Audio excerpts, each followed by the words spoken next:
남편이 좀 그랬으면 어때? 다 그러고 사는 거야. 시어머니가 전화기 너머로 이렇게 말하더라고요. 아버지가 숨이 넘어가는 그 새벽에 남편이 응급실이라길래 달려갔더니 비서랑 같은 침대에 누워 있었거든요. 근데 시어머니는 그걸 알면서도 참으래요. 제가 매달 350만 원씩 병원비 내주고 있는데, 아, 진짜. 제 친정아버지 돈 5억 5천만 원을 빼돌려 놓고도 뻔뻔한 그 시댁 식구들한테 저는 그냥 현금 인출기였던 거예요. 근데요, 돌아가신 아버지가 저한테 편지 한 통을 남겨두셨어요. 차용증이랑 송금 내역까지 전부요. 7년간 착한 며느리로 살았던 저요. 이제 그 돈 한 푼까지 다 받아내러 갈 거예요. 그 뒷이야기 오늘 시원하게 들려드리겠습니다. 아버지의 병실에서 10일째 밤을 보내고 있었습니다. 새벽 2시가 넘었는데도 저는 잠이 오지 않았죠. 아버지의 손을 잡고 있으면 가느다란 맥박이 손끝으로 전해졌습니다. 그 작은 떨림이 아직 아버지가 여기 계시다는 증거였으니까요. 낮에 담당 주치의가 저를 복도로 불러냈습니다. 보호자분, 오늘 밤에서 내일 사이가 고비입니다. 마음의 준비를 하셔야 해요. 저는 고개만 끄덕였습니다. 마음의 준비라는 게 대체 어떻게 하는 건지 아무도 가르쳐 주지 않더군요. 병실 구석 간이 침대에서 이모 김복순이 몸을 뒤척였습니다. 이모도 며칠째 제대로 주무시지 못하고 계셨죠. 아버지의 가슴이 올라갔다 내려갔다를 반복했습니다. 그 간격이 점점 길어지는 게 느껴졌어요. 저는 아버지의 손을 두 손으로 감싸며 속으로 말했습니다. 아빠, 조금만 더 버텨줘요. 조금만 더. 그때 핸드폰이 울렸습니다. 새벽 3시 12분. 화면에 오수빈 비서라는 이름이 떠 있었죠. 여보세요? 사모님, 저 오수빈이에요. 지금 사장님이 회식하시다가 갑자기 쓰러지셨어요. 수빈의 목소리가 숨을 헐떡이고 있었습니다.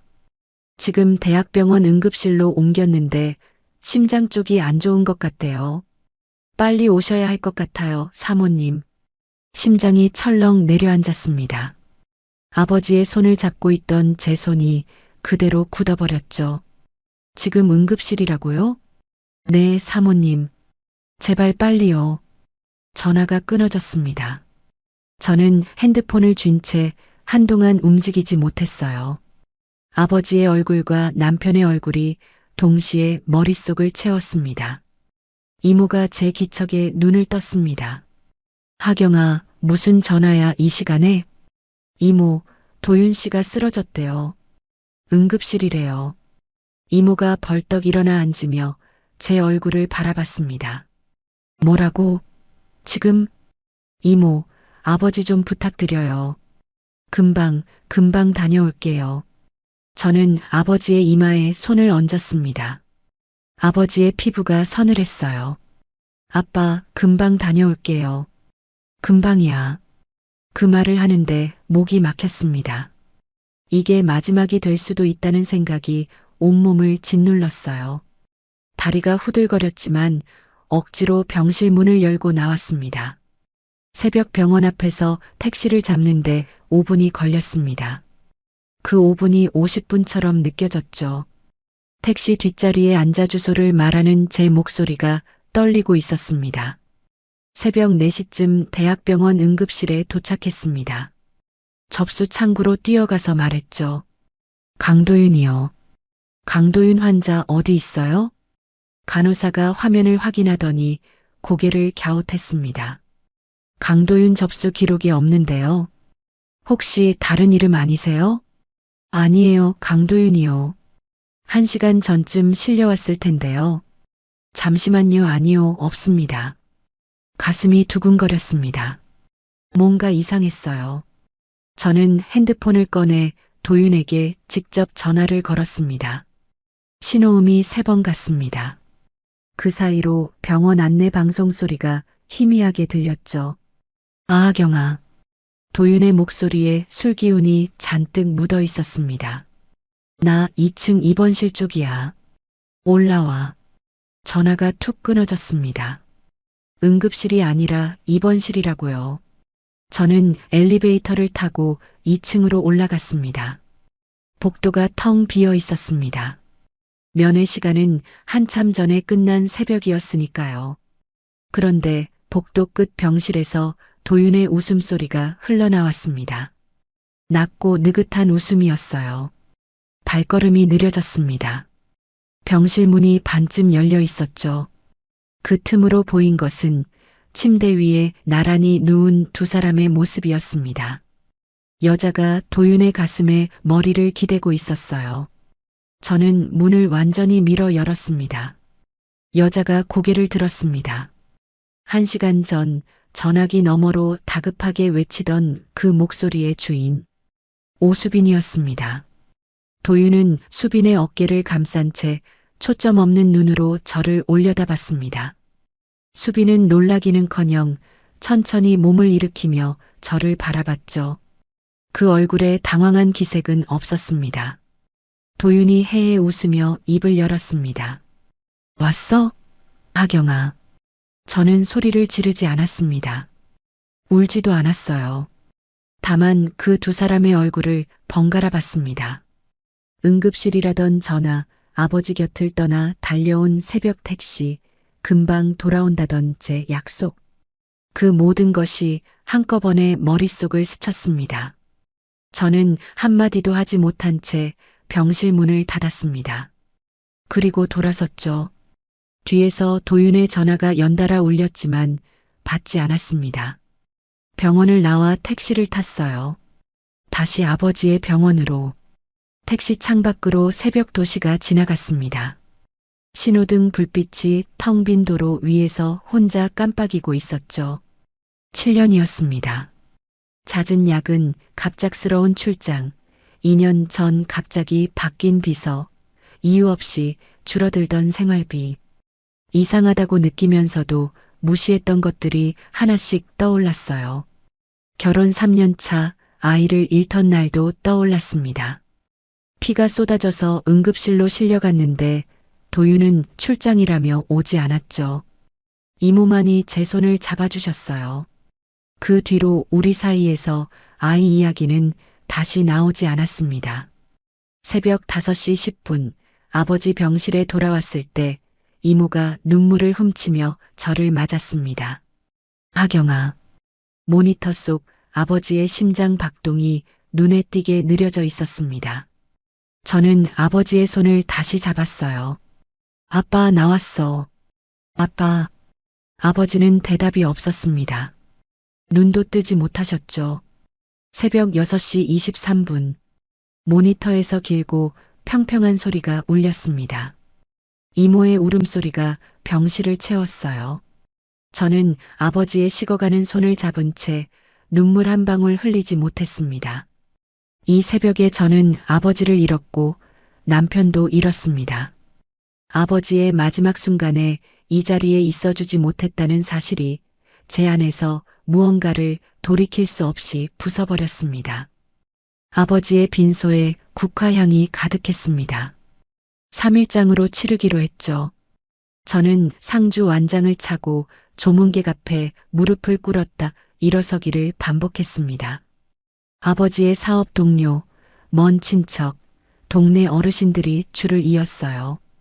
고개를 숙일 때마다 병원 침대 위에 나란히 누워있던 두 사람의 모습이 겹쳤습니다. 이를 악물지 않으면 조문객 앞에서 무너질 것 같았어요. 장례 첫째 날 저녁이었습니다. 빈소 입구에 검은 넥타이를 맨 도윤이 서 있었죠.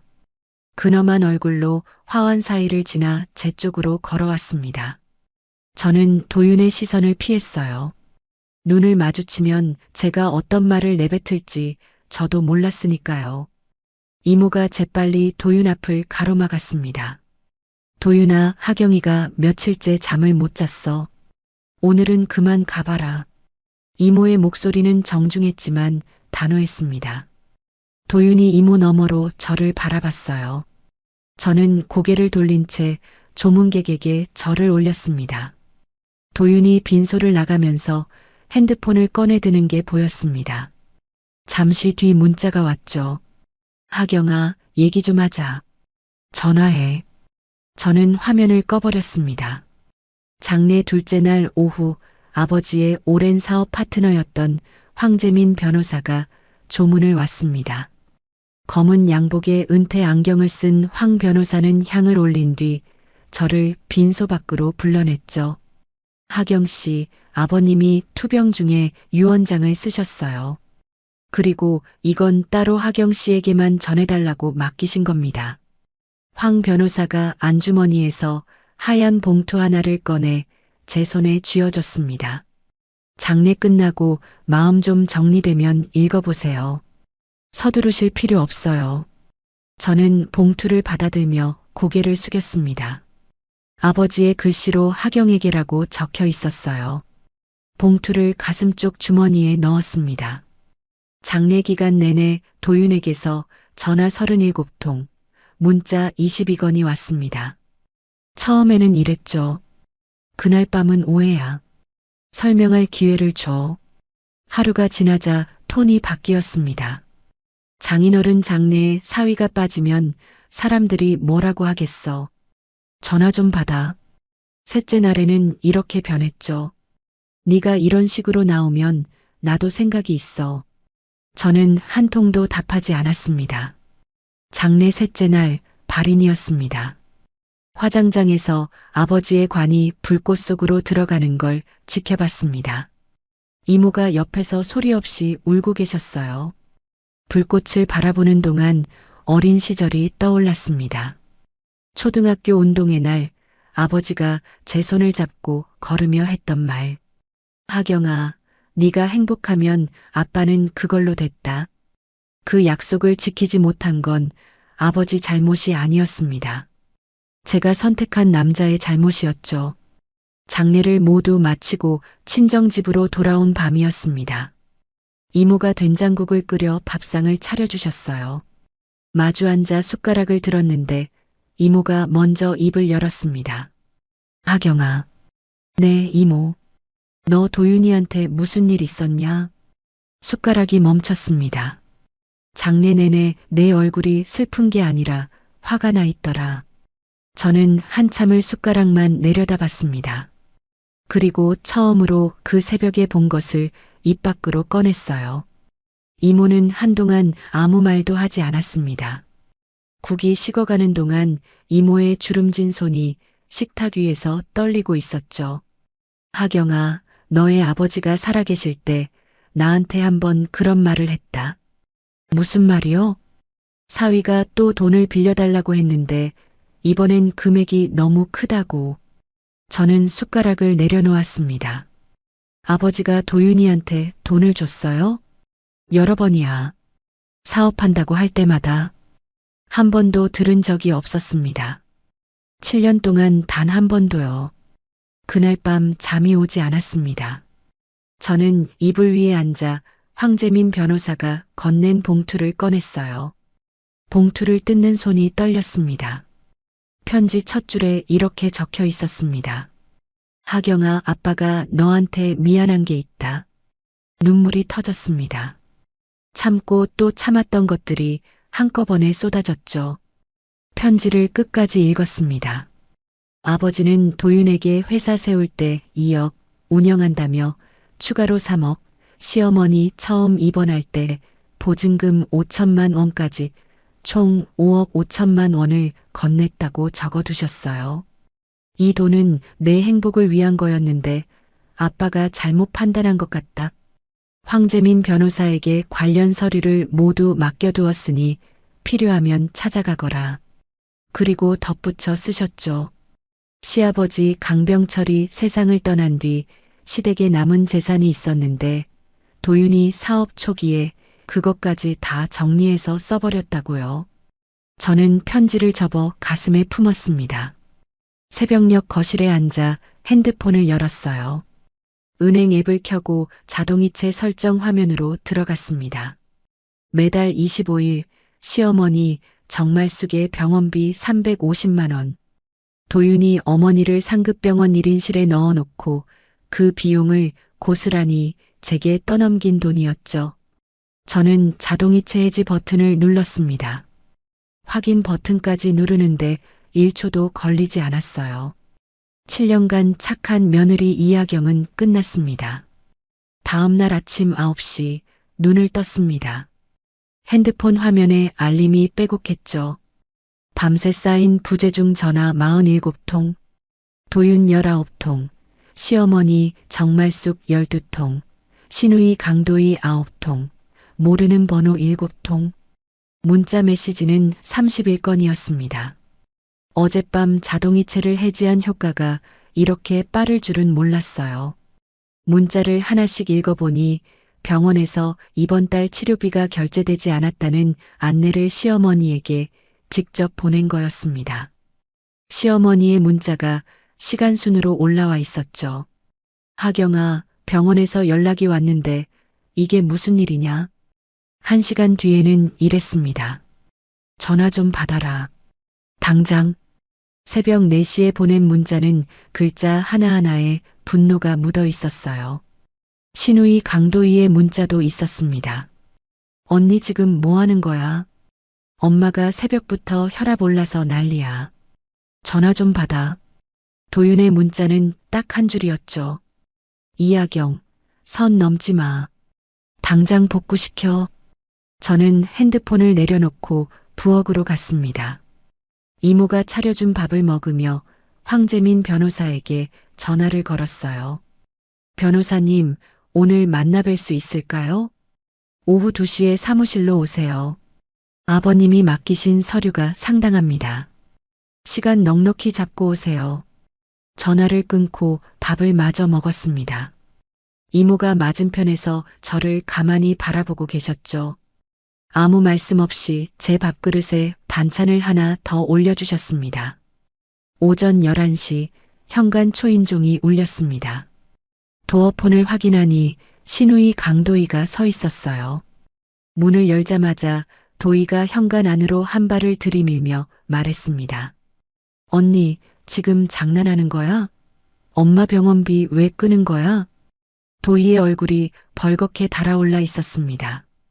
오빠가 대체 무슨 잘못을 했길래 이러는 건데? 저는 현관에서 한 발짝도 물러서지 않았습니다.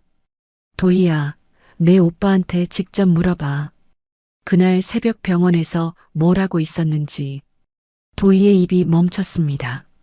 눈이 한번 깜빡이더니 다시 입을 열었죠. 그게 지금 엄마 병원비랑 무슨 상관인데? 7년 동안 시어머니 병원비를 내 월급이랑 친정 돈으로 냈다는 거 너 알고 있었어? 도희의 표정이 처음으로 흔들렸습니다. 입술을 달싹이더니 아무 말도 하지 못했어요. 도희는 대답 없이 현관을 나서며 핸드폰을 꺼내 들었습니다. 복도에서 도윤에게 전화를 거는 도희의 뒷모습이 보였죠. 오후 2시 황재민 변호사 사무실에 도착했습니다. 변호사가 두꺼운 서류 봉투를 테이블 위에 올려놓으며 말했습니다. 아버님이 꼼꼼한 분이셨어요. 이거 하나씩 보시죠. 봉투 안에는 도윤에게 돈을 보낸 내역이 담긴 이체 확인서 9건, 도윤이 직접 서명한 차용증 3장이 들어 있었습니다. 그리고 아버지가 따로 정리한 메모 1권. 사위가 차용증 쓰는 걸 거부해서 내가 대신 기록함이라고 적힌 수기 장부였죠. 황 변호사가 서류를 한 장씩 넘기며 짚어줬습니다. 차용증에 적힌 금액만 3억이에요. 차용증 없이 보내신 돈이 2억 5천만 원이고 변호사가 안경을 고쳤으며 저를 봤습니다. 아버님이 투병 막바지에 저한테 이렇게 말씀하셨어요. 이 돈은 하경이 몫이니 반드시 돌려받게 해달라고. 목이 뜨거워졌습니다. 차용증이 있는 3억은 당장 돌려달라고 청구할 수 있어요. 나머지 2억 5천도 보내신 기록이랑 수기장부가 있으니까 충분히 싸울 수 있습니다. 저는 서류를 한 장 한 장 넘기며 아버지의 글씨를 따라갔습니다. 날짜마다 빼곡한 아버지의 메모가 딸에게 차마 말하지 못한 아버지의 마음이 느껴졌어요. 변호사 사무실을 나서며 핸드폰을 확인했습니다. 오후 들어 부재중 전화가 33통이 더 쌓여 있었죠. 아침부터 합치면 80통이었습니다. 그 목록 안에 오수빈의 번호도 있었습니다. 음성 메시지가 남겨져 있었죠. 사모님, 저 수빈인데요.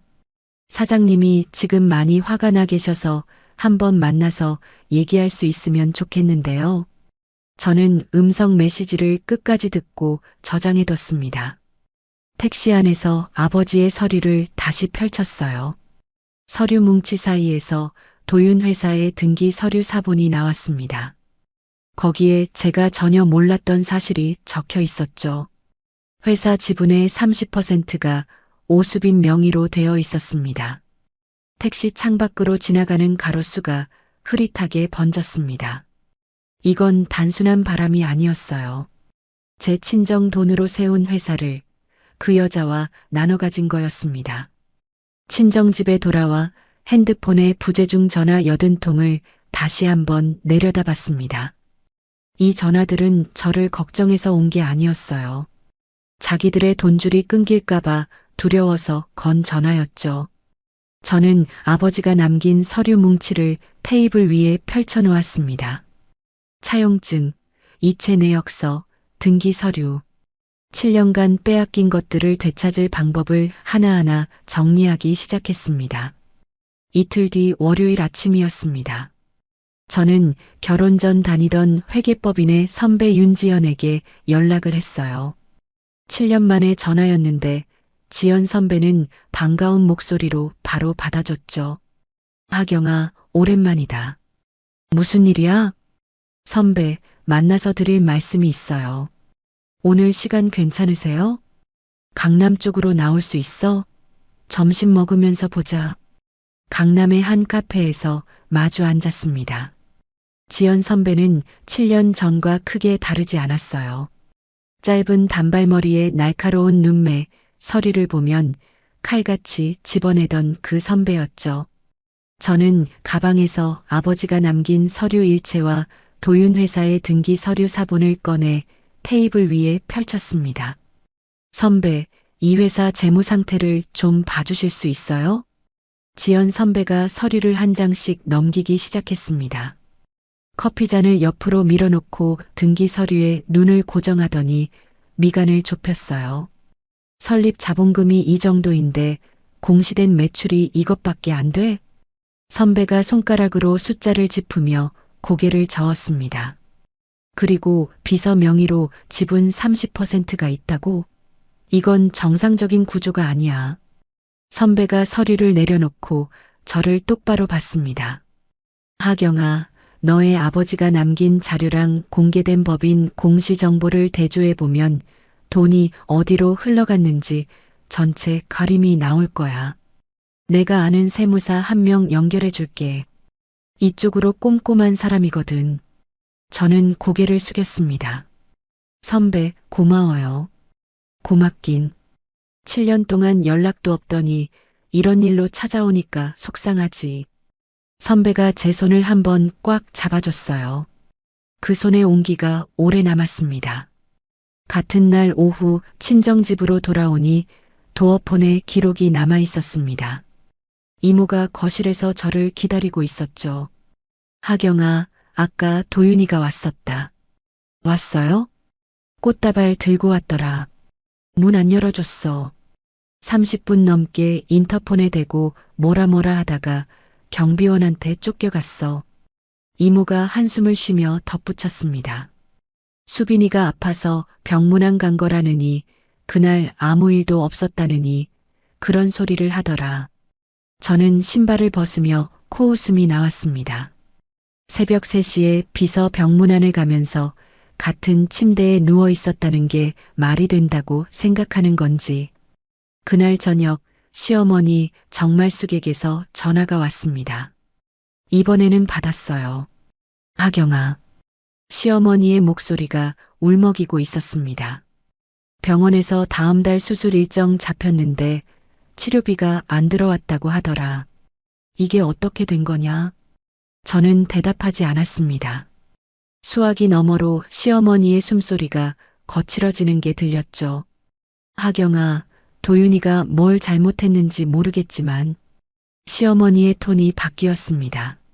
남편이 좀 그랬으면 어때? 다 그러고 사는 거야. 손에 힘이 들어갔습니다.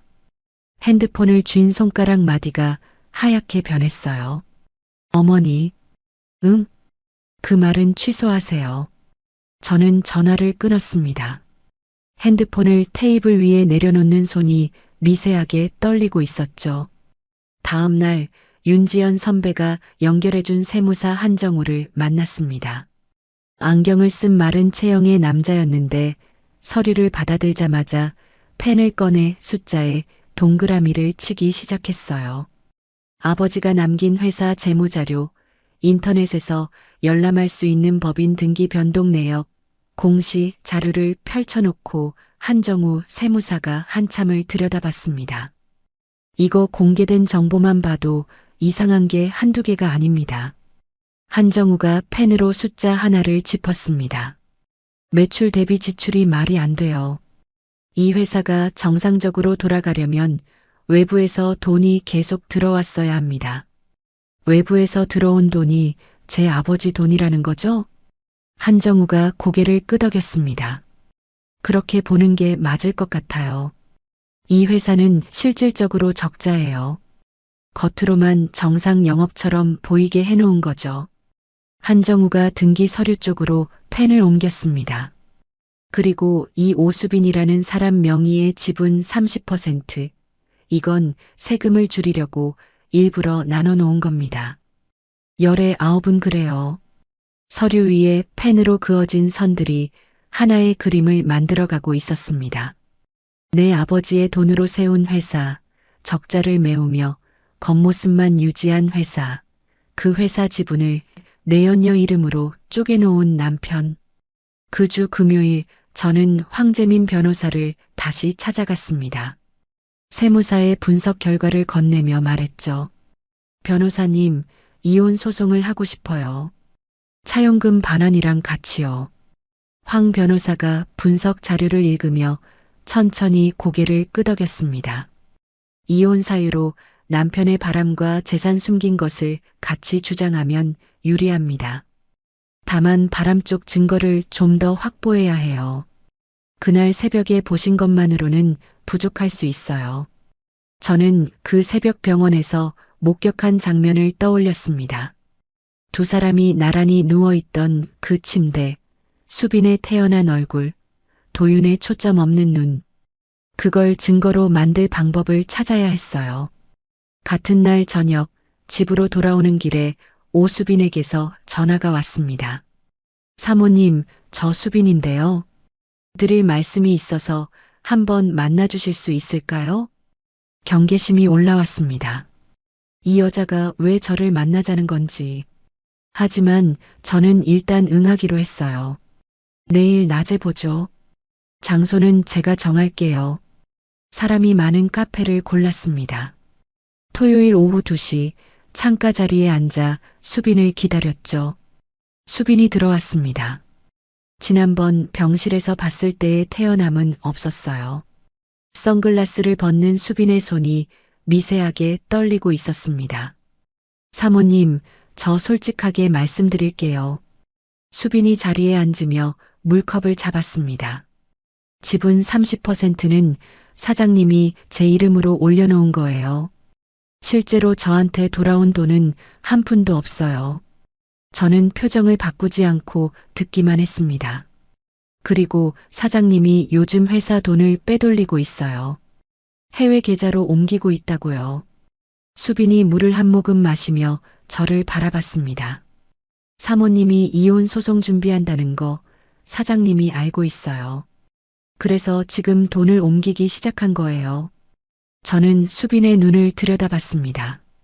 이 여자가 저를 진심으로 돕는 건지 도윤이 보낸 건지 판단이 서지 않았어요. 하지만 정보는 받아들이기로 했습니다.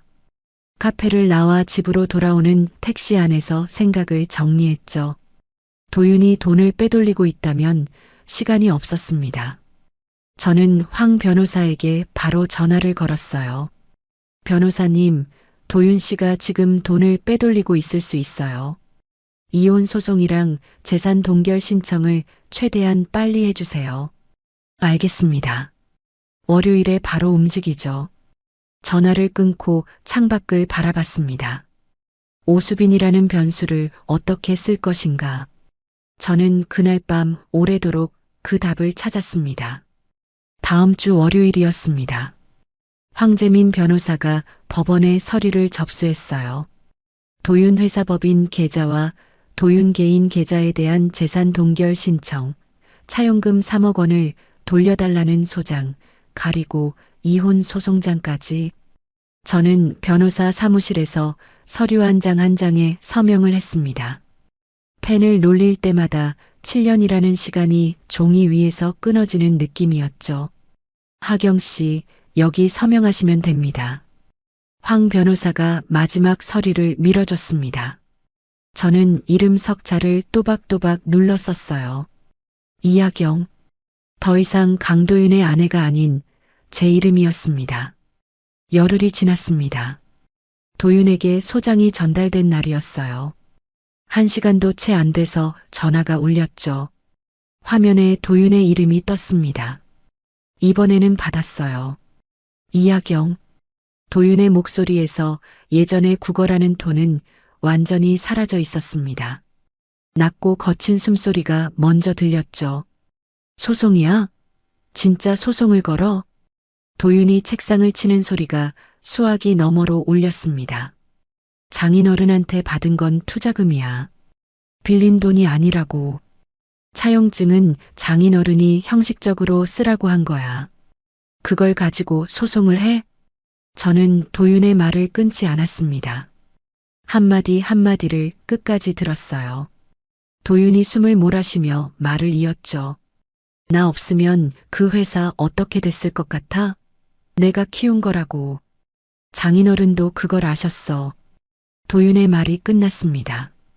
저는 입을 열었어요. 그러면 법정에서 그렇게 말해. 전화를 끊었습니다. 끊자마자 통화 녹음 파일을 확인했어요. 황 변호사의 조언대로 모든 통화에 녹음을 걸어둔 게 이렇게 쓸모가 있을 줄이야. 도윤이 스스로 차용증이 있다는 걸 인정한 셈이었습니다. 형식적이었다고 둘러대봐야 존재 자체를 인정한 건 지울 수 없으니까요.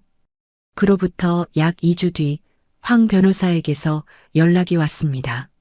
하경 씨, 법원에서 재산 동결을 받아들였어요. 도윤 씨 법인 계좌랑 개인 계좌 둘 다 묶였습니다. 가슴이 내려앉는 것 같으면서도 동시에 단단해지는 느낌이었어요. 이제 도윤은 회사를 돌릴 돈이 없을 거였습니다. 그날 저녁 시어머니에게서 전화가 왔습니다. 하경아. 시어머니의 목소리가 높게 올라가 있었습니다. 네가 도윤이를 고소했다며. 회사가 망하면 병원비는 어쩌려고 그래. 너의 아버지가 무덤에서 부끄러워하실 거다. 돌아가신 아버지를 끌어들이는 그 말에 속이 뒤집어졌습니다. 하지만 저는 목소리를 높이지 않았어요. 어머니, 그 병원비가 어디서 나왔는지 한번 아드님한테 물어보세요. 전화를 끊었습니다. 핸드폰을 내려놓는 손에 힘이 풀렸지만 후회는 없었죠. 다음 날 신우이 강도희가 찾아왔습니다. 이전과는 달랐어요. 현관에 선 도희의 목소리가 낮았고 조심스러웠습니다. 언니, 나 좀 들어가도 돼? 저는 문을 열어줬어요. 거실에 마주 앉아 도희가 먼저 입을 열었습니다. 오빠가 잘못한 거 나도 이제 알겠어. 도희가 무릎 위에 놓인 손을 꽉 쥐었습니다. 근데 엄마 병원비 문제만은 따로 생각해 줄 수 없을까? 내가 분담할게.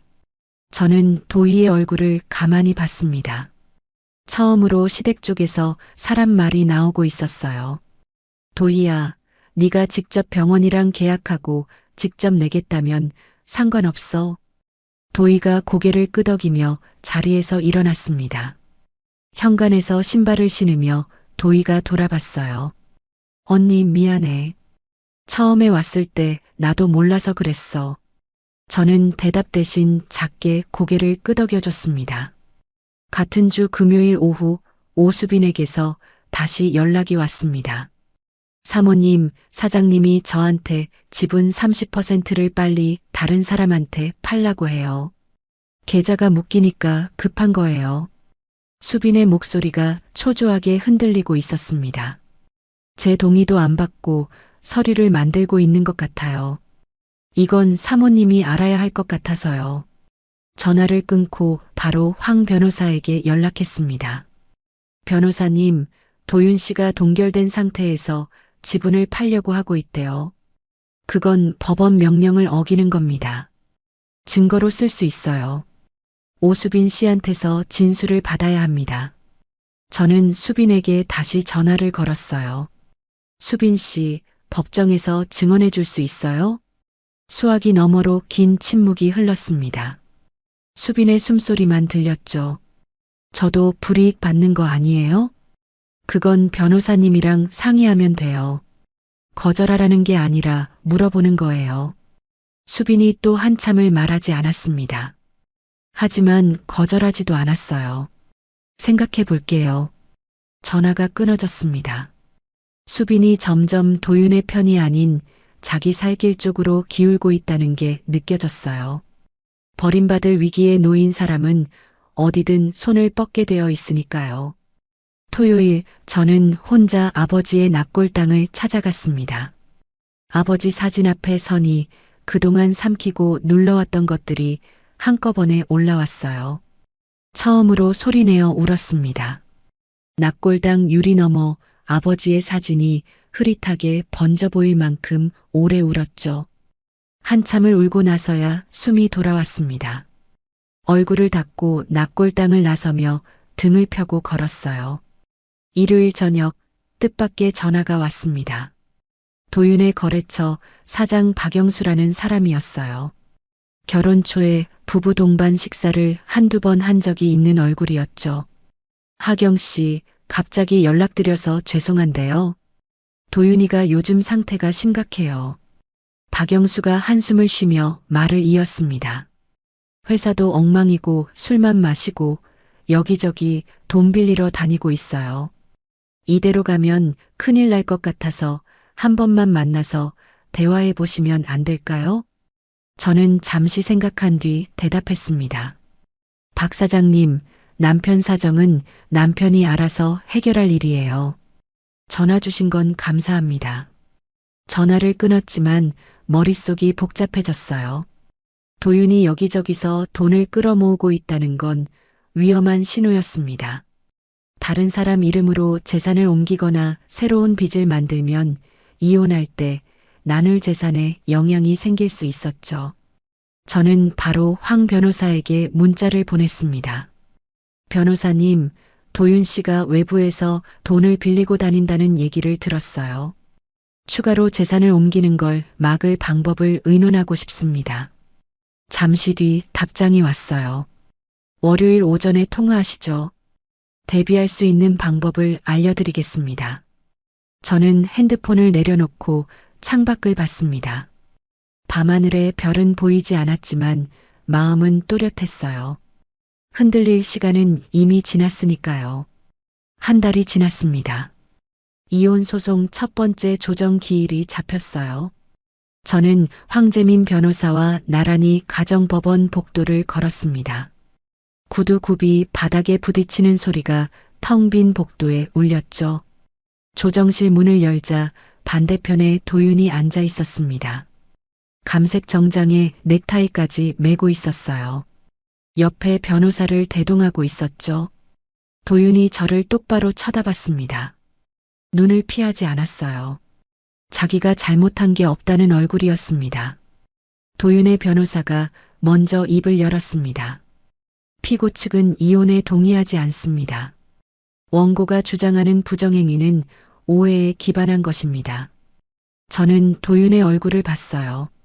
새벽 병원 침대 위에서 수빈의 어깨를 감싸고 해에 웃던 그 얼굴이 지금은 뻔뻔하게 정면을 응시하고 있었습니다. 황 변호사가 서류 가방에서 증거 자료를 꺼내기 시작했죠. 아버지의 차용증, 송금 내역, 세무사의 재무 분석 보고서, 통화 녹음 파일 목록까지 하나씩 조정위원 앞에 놓았습니다. 도윤의 변호사 표정이 굳어졌어요. 서류 한 장 한 장 넘길 때마다 눈이 좁아졌죠. 도윤이 처음으로 자기 변호사 쪽으로 몸을 기울이며 뭔가를 속삭였습니다.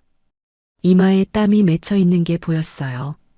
조정위원이 서류를 한참 들여다보더니 말했습니다. 증거 자료가 상당합니다. 양측 모두 다음 기일까지 입장을 정리해 오세요. 첫 번째 조정은 합의 없이 끝났습니다. 조정실을 나서는데 뒤에서 빠른 발소리가 들렸어요. 도윤이 복도에서 제 팔을 잡았습니다. 하경아. 도윤의 손에 힘이 들어가 있었죠. 법원에서 이러지 말고 둘이 얘기하자. 내가 잘못한 건 인정할게. 저는 도윤의 손을 내려다봤습니다. 근데 회사까지 건드리면 나는 끝이야. 끝나면 위자료를 줄 수도 없어. 알겠어? 저는 도윤의 손을 뿌리쳤습니다. 팔목에 붉은 자국이 남았어요. 줄 위자료가 없는 게 아니라 줄 돈 자체가 내 돈이었잖아. 도윤의 얼굴이 일그러졌습니다.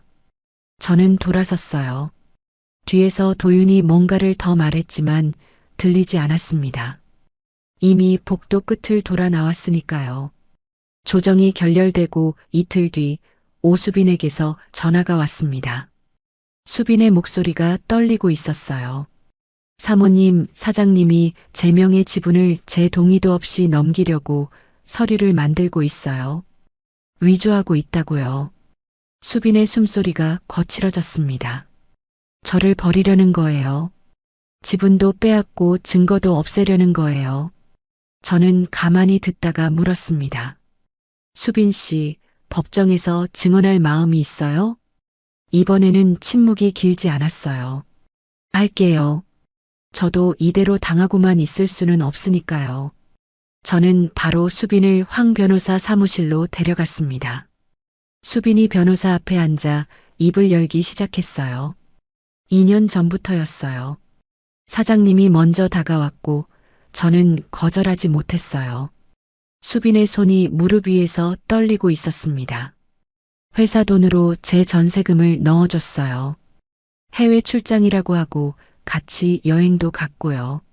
수빈이 가방에서 핸드폰을 꺼내 화면을 넘겼습니다.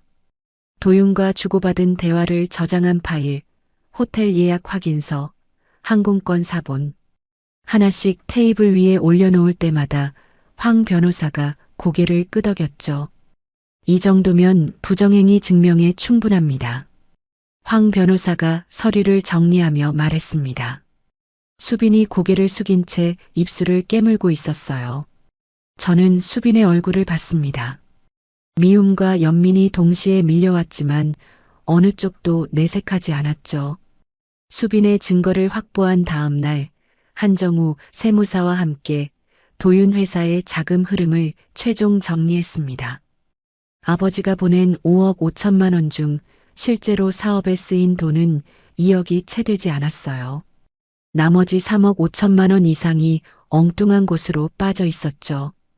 도윤 개인 소비, 수빈의 전세금, 해외 계좌, 그리고 시어머니 명의 적금. 한정우 세무사가 펜으로 숫자를 짚으며 말했습니다. 시어머니 정말숙 명의 적금에 8천만 원이 들어있어요. 이게 아버님 돈에서 흘러간 겁니다. 숨이 막혔습니다. 시어머니는 저한테 병원비를 내라고 하면서 동시에 아들을 통해 뒷돈을 챙기고 있었던 거예요. 7년 동안 제가 이 가족에게 대체 무엇이었는지, 현금 인출기도 아니고 돈을 짜내는 기계도 아니고, 황 변호사가 이 모든 자료를 모아 이혼 소송 추가 서면을 작성했습니다. 서면을 건네며 변호사가 말했죠. 하경 씨, 여기에 형사고소도 같이 가면 어떨까 합니다. 서류 위조와 돈을 빼돌린 건 형사사건이에요. 형사고소까지 가면 어떻게 돼요? 금액이나 증거를 보면 수사가 진행될 가능성이 충분합니다. 다만 한번 시작하면 되돌릴 수 없어요. 저는 잠시 생각했습니다. 아버지 편지에 적힌 글씨가 떠올랐어요. 이 돈은 하경이 몫이니 반드시 돌려받게 해달라. 해주세요. 그날 밤 뜻밖에도 시어머니에게서 전화가 왔습니다. 이전과 완전히 다른 목소리였어요. 울먹이고 있었습니다. 하경아, 내가 잘못했다. 도윤이가 적금 넣어준 건 사업해서 번 돈이라고 했어. 나는 정말 몰랐어. 시어머니가 코를 훌쩍이며 말을 이었습니다. 제발 형사고소는 하지 마라. 도윤이가 잡혀가면 어떡하니? 저는 천장을 올려다보며 숨을 한번 내쉬었습니다. 어머니, 이건 제가 혼자 결정할 문제가 아니에요. 법이 판단하는 겁니다. 전화를 끊었습니다. 자정이 넘어 모든 전화와 연락이 잠잠해졌어요. 방안이 고요했습니다. 저는 테이블 위에 놓인 아버지의 편지를 꺼내 다시 읽었습니다. 편지 마지막 줄에 손가락을 올렸어요. 하경아, 내 인생은 내 거다. 누구의 아내도 누구의 며느리도 아닌 너 자신으로 살아라. 이제 마지막 싸움만 남았습니다. 약 2달이 흘렀습니다. 이혼 소송 변론 기일 아침, 저는 검은 정장을 입고 거울 앞에 섰어요. 단추를 하나씩 잠그며 숨을 고르고 현관을 나섰습니다. 가정법원 앞에서 황재민 변호사가 기다리고 있었죠. 변호사가 서류 가방을 가볍게 두드리며 고개를 끄덕여줬습니다. 법원 복도에서 도윤과 마주쳤어요. 불과 몇 달 전과 달랐습니다. 얼굴이 부어 있었고 눈 밑에 짙은 그늘이 내려앉아 있었죠. 양복은 깔끔했지만 그 안에 사람은 쪼그라들어 있었어요. 도윤 옆에 변호사도 어두운 표정으로 서류를 넘기고 있었습니다. 도윤과 눈이 마주쳤어요. 아무것도 느껴지지 않았습니다. 저는 시선을 거두고 법정 안으로 들어갔죠. 재판장이 입장하자 법정이 조용해졌습니다. 변론이 시작됐어요. 황 변호사가 자리에서 일어나 증거 자료를 하나씩 제출했습니다. 오수빈의 서면 증언, 도윤과 수빈이 주고받은 대화 저장 파일, 호텔 예약 내역, 항공권 사본. 재판장이 서류를 받아들며 한 장씩 넘겼죠. 이어서 아버지의 차용증 원본과 송금 내역, 한정우 세무사의 재무 분석 보고서까지 올라갔습니다. 황 변호사가 또렷한 목소리로 설명했어요. 원고의 친정아버지가 피고에게 건넨 5억 5천만 원 중 실제 사업에 쓰인 금액은 2억이 채 되지 않습니다. 나머지는 피고의 개인 용도와 내연 관계 유지에 사용됐습니다. 재판장이 증거 채택을 허가하며 도윤 쪽을 봤습니다. 피고 측 반박하세요. 도윤의 변호사가 일어섰어요. 목소리가 평소보다 낮았습니다. 차용증에 적힌 금액은 투자금 성격이었으며 반환 의무가 없습니다. 황 변호사가 곧바로 일어나며 녹음 파일 재생을 요청했습니다. 재판장이 허가하자 법정에 도윤의 목소리가 울려 퍼졌어요. 장인어른이 형식적으로 쓰게 한 차용증이야. 그걸 가지고 소송을 해? 녹음이 끝나자 법정이 잠시 조용해졌습니다. 도윤이 직접 차용증의 존재를 인정한 거였죠. 형식적이든 아니든 차용증을 썼다는 사실 자체를 본인 입으로 말한 겁니다.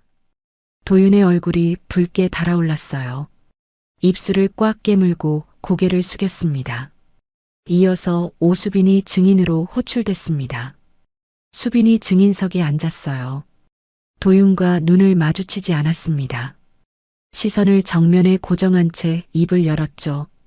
저와 피고의 관계는 2년 전부터 시작됐습니다. 수빈의 목소리가 법정 안을 채웠어요. 피고가 회사 법인카드로 제 생활비를 결제했고 제 명의 지분 30%도 피고의 지시에 의한 것이었습니다. 수빈이 잠시 숨을 고르며 말을 이었습니다.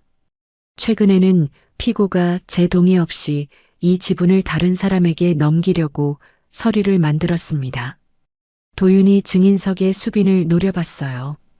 의자에서 몸을 일으키며 목소리를 높였죠. 이 여자가 지금 거짓말을. 피고, 조용히 하세요. 재판장이 제지했습니다. 도윤이 변호사의 손에 끌려 다시 자리에 앉았어요. 주먹을 꽉 쥔 도윤의 손등에 핏줄이 붉어져 있었습니다. 변론이 끝나고 재판장이 판결 선고 기일을 통보했습니다. 황 변호사가 법원 밖에서 저에게 말했어요. 증거가 압도적입니다.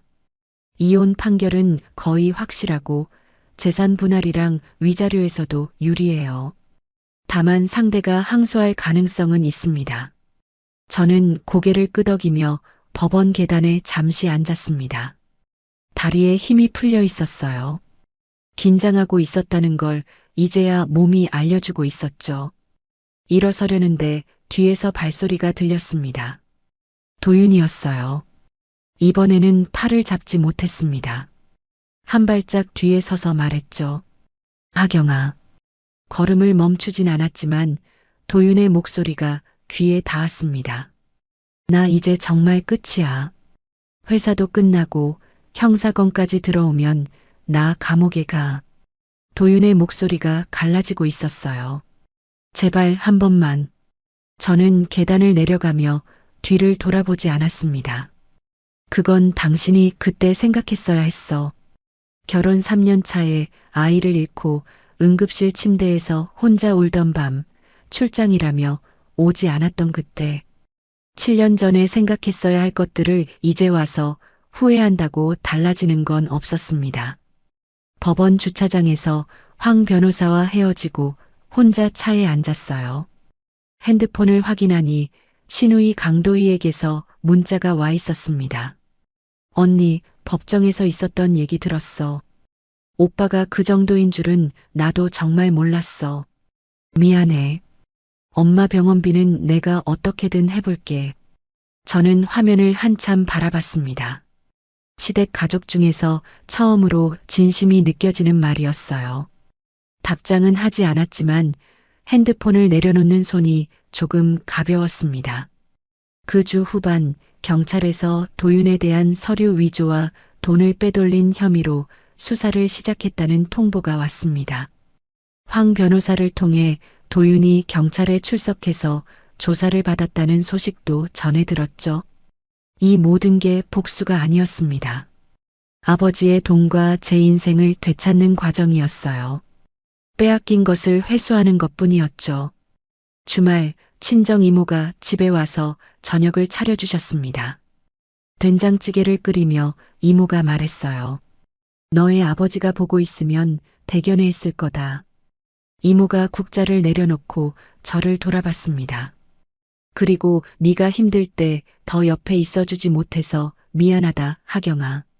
저는 이모의 손을 잡았습니다.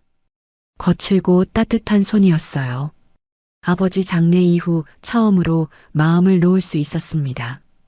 일요일 밤 판결 선고를 앞두고 저는 방에 앉아 그동안의 기록들을 정리했어요. 아버지의 편지, 서류, 녹음 파일, 문자 저장 화면. 하나의 폴더에 모아 넣었습니다.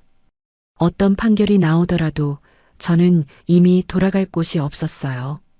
앞으로만 갈 수 있었죠. 왼손 약지에 끼워져 있던 결혼 반지를 빼냈습니다. 7년 동안 한 번도 뺀 적 없던 반지였어요. 생각보다 쉽게 빠졌습니다. 서랍 안에 넣고 닫았죠. 이제 법정에서의 마지막 날만 남았습니다. 판결 선고 당일이었습니다. 가정법원 법정에 들어서며 방청석을 둘러봤어요. 한쪽 구석에 이모 김복순이 앉아 계셨습니다. 저와 눈이 마주치자 이모가 작게 고개를 끄덕여줬죠. 반대편에 도윤이 앉아 있었습니다. 고개를 숙이고 있었어요. 옆에 변호사는 서류만 넘기고 있었고 두 사람 사이의 대화는 없었습니다. 재판장이 입장하자 법정이 조용해졌어요. 저는 무릎 위에 놓인 두 손을 가만히 내려다봤습니다. 약지에 반지가 없는 손이 낯설지 않았어요. 재판장이 판결문을 읽기 시작했습니다. 피고 강도윤의 부정행위가 명백히 인정되며 혼인 기간 중 원고의 친정 자금을 유용한 행위는 혼인 파탄의 주된 원인에 해당합니다. 재판장의 목소리가 법정을 채웠어요. 이혼을 인용하며 위자료 7천만 원을 피고가 원고에게 지급할 것을 명합니다. 재산 분할에 있어 원고에게 유리한 비율을 적용하며 별도로 차용금 3억 원에 대한 반환 판결을 함께 선고합니다. 끝이었습니다. 7년이라는 시간이 재판장의 몇 마디로 정리됐어요. 가슴속에서 무언가가 풀려나가는 느낌이 들었습니다. 울컥하지도 않았고 기쁘지도 않았어요. 다만 무거운 짐을 바닥에 내려놓은 것처럼 어깨가 가벼워졌죠. 자리에서 일어나 법정 문을 향해 걸었습니다. 뒤에서 도윤이 자리에서 일어나는 소리가 들렸어요. 하경아. 도윤의 목소리가 갈라져 있었습니다. 입을 벌리고 있었지만 그 다음 말이 나오지 않는 것 같았죠. 저는 뒤돌아보지 않았습니다. 법정 문을 밀고 나왔어요. 복도에서 황 변호사가 기다리고 있었습니다. 수고하셨습니다, 하경 씨. 이모가 방청석에서 나와 제 앞에 섰어요. 아무 말 없이 저를 안아주셨습니다. 이모의 품에서 나는 된장찌개 냄새가 희미하게 났어요. 이모의 등을 두 손으로 가만히 감싸 안았습니다. 법원을 나와 이모와 나란히 걸었어요. 5월의 햇살이 따뜻했습니다. 이모가 제 팔짱을 끼며 물었죠. 하경아, 이제 뭐 할 거냐? 이모, 일단 밥부터 먹어요. 이모가 피식 웃으셨어요. 법원 앞 작은 식당에 들어가 마주 앉았습니다. 된장찌개 2그릇을 시켰죠. 뜨거운 찌개가 나오고 밥 한 숟가락을 입에 넣었을 때 평범한 한 끼의 식사가 그 어떤 승리보다 따뜻하게 느껴졌어요. 이모가 찌개를 호호 불며 말했습니다. 내 아버지 산소에 가서 알려줘야겠다. 네, 이따 갈 거예요. 혼자 갈 거야? 네, 혼자 다녀올게요. 이모가 고개를 끄덕이며 밥을 떴습니다. 더 이상 묻지 않으셨어요. 이모는 늘 그랬죠. 필요한 만큼만 말하고 필요한 만큼만 곁에 있어 주셨습니다. 식사를 마치고 이모와 헤어졌어요. 혼자 걸으며 핸드폰을 확인하니 신우이 강도희에게서 문자가 와 있었습니다. 언니, 아니, 이제는 하경 씨라고 불러야 하나? 판결 소식 들었어. 오빠 대신 사과할게. 그리고 엄마 병원비는 내가 감당할게. 그동안 고마웠어. 화면을 한참 바라봤습니다. 7년 동안 신우이에게서 고맙다는 말을 한 번도 들은 적이 없었어요. 이제 와서 듣는 그 말이 늦었지만 가볍지는 않았습니다. 짧게 답장을 쳤어요. 도희 씨도 건강하세요. 핸드폰을 주머니에 넣고 택시를 잡았습니다. 아버지의 납골당으로 향했어요. 납골당 유리 너머 아버지의 사진이 보였습니다. 양복을 입고 환하게 웃고 계신 사진이었어요. 사업이 잘 되던 시절 회사 창립 기념일에 찍은 거였죠. 저는 아버지 사진 앞에 서서 입을 열었습니다. 아빠, 다 끝났어. 목소리가 떨리지 않았어요. 아빠 돈도 찾을 거야. 끝까지 가려고. 사진 속 아버지가 웃고 계셨습니다. 살아계실 때 하시던 그 웃음 그대로였어요. 나도 찾았어, 아빠. 나를. 울지 않았습니다. 미소로 아버지와 인사했어요. 유리의 손가락을 가만히 대었다가 떼고 돌아섰습니다. 납골당을 나서는데 황 변호사에게서 전화가 왔어요. 하경 씨, 상대 쪽 변호사가 항소를 검토하고 있다고 하는데 형사건이 같이 가고 있어서 뒤집힐 가능성은 낮습니다. 네. 그리고 차용금 3억 반환도 강제로 받아낼 절차에 들어갈 수 있어요. 저는 걸음을 멈추지 않고 대답했습니다. 끝까지 가주세요, 변호사님. 알겠습니다. 전화를 끊고 납골당 밖 벤치에 잠시 앉았어요. 바람이 불었습니다. 나뭇잎이 흔들리는 소리가 고요한 납골당 주변을 채웠죠. 집으로 돌아와 방 안을 둘러봤습니다. 결혼 7년 동안 시댁 살림에 묻혀 한 번도 꺼내보지 못했던 것들이 서랍 안에 있었어요. 하나씩 꺼냈습니다. 재경관리사 자격증 원본, 대학 졸업장, 친정에서 가져온 가족사진 액자, 책상 위에 하나씩 올려놓았어요. 가족사진 속에는 아버지와 이모, 그리고 20살의 제가 웃고 있었습니다. 책꽂이에서 먼지 쌓인 회계 서적들을 꺼내 다시 꽂았어요. 내일부터 이력서를 쓰기로 했습니다. 7년이라는 공백이 두렵지 않았다면 거짓말이겠지만 이제 두려움보다 앞으로 가고 싶은 마음이 더 컸으니까요. 밤이 됐습니다. 방 불을 끄기 전 핸드폰을 열어 연락처 목록으로 들어갔어요. 강도윤이라는 이름 위에 손가락을 올렸습니다. 삭제를 눌렀어요. 화면에서 그 이름이 사라졌습니다. 증거 파일들은 따로 백업해 두었습니다. 끝날 때까지 끝난 게 아니니까요. 마지막으로 아버지의 편지를 꺼내 읽었습니다. 몇 번이나 읽은 편지인데도 마지막 문장에서 매번 멈추게 됐어요. 하경아, 내 인생은 내 거다. 누구의 아내도 누구의 며느리도 아닌 너 자신으로 살아라. 펜을 꺼내 그 문장에 밑줄을 그었습니다. 편지를 접어 책상 서랍 맨 앞쪽에 넣어두었어요. 내일 아침 눈을 뜨면 가장 먼저 보이는 자리였죠. 잠들기 전 화장실 거울 앞에 섰습니다. 거울 속에 제 얼굴을 들여다봤어요. 7년 전 결혼식 날의 저보다 주름이 늘었고 볼이 말랐습니다. 하지만 눈빛이 달랐어요. 흔들리지 않는 눈이었습니다. 이하경, 수고했다. 거울 속에 제가 고개를 끄덕이는 것 같았어요. 불을 끄고 이불을 덮었습니다. 내일을 위해 눈을 감았어요. 이하경 씨의 사연 여기까지입니다. 돌아가신 아버지의 마지막 순간도 함께하지 못하게 만든 사람이 다름 아닌 남편이었다는 거 참 가슴이 먹먹하더라고요. 그런데 이 사연이 단순히 나쁜 남편 응징하는 이야기는 아니었던 것 같아요. 누군가의 아내로 누군가의 며느리로만 살다가 잃어버렸던 자기 자신을 다시 찾아가는 과정이었거든요. 아버지가 편지에 남긴 그 한 줄 내 인생은 내 거다.